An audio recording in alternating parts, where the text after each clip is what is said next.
Wait a second. All these tools are available through a given app's marketplace, but how does that change things? How do you navigate that? And how does an app store or marketplace or exchange or ecosystem change the way a given software company does business?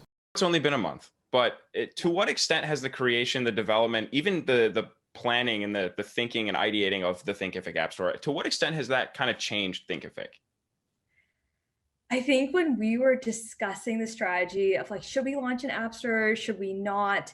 It came down to kind of our North Star that we were thinking of is like, how do we continue serving our customers? So like, it doesn't matter if one of our course creators is serving 10 customers or 10,000 customers or 10 million customers. How do we ensure that Thinkific is a place where they can scale their business as they continue to grow with us? You know, we just didn't want them to reach like 100 customers and be like, oh man, we can't do this with Thinkific, or it'd be so much cooler if we could do X, Y, and Z, but now you can.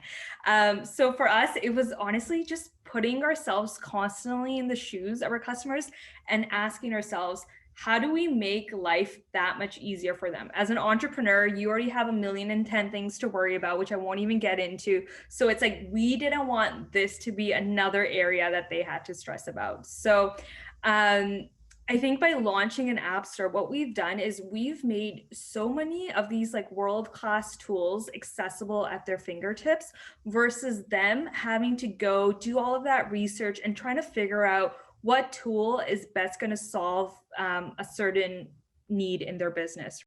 There seems to be a common thread through all of this. How do you help your customers? And if you're thinking about it from a software company's point of view, how do marketplaces help your customers help their customers? Peter said something very similar, and he also told us a story about Steve Jobs. To what extent has the creation and the development of the Salesforce AppExchange changed Salesforce? Creating the Salesforce AppExchange was a great story because we actually called it App Store, and Apple wanted to call their new offering in whatever it was, 2008, 2009 App Store. And it is an urban legend that happens to be true that our CEO and co-founder, Mark Benioff, gifted the name App Store to Apple because Steve Jobs had given Mark one of his earliest opportunities to work. And rather than having a contentious discussion of who owned the rights, we said, okay, you guys can have App Store. We'll call our thing the App Exchange. Wow. But we've been doing this longer than Apple has. And interestingly, I think it's also part of the story that that Steve Jobs advised Mark that would be a very important thing to do. There's all sorts of things that happen when you create an ecosystem or when you nurture an ecosystem and allow it to grow around you. It makes everything that people do with you more valuable. It makes the skills that people need to use you effectively greater. It spawns fascinating opportunities. An app exchange creates that huge petri dish in which complementary ideas can grow in a way that interoperates or maybe facilitates a future acquisitions. That's a pretty good thing. It also means that you have now people who have invested in your platform. And in an older world, if you merely offered an enabling technology, someone else who comes along with something a little bit cheaper or with a small advantage, you won't discover that they exist until people leave you for them.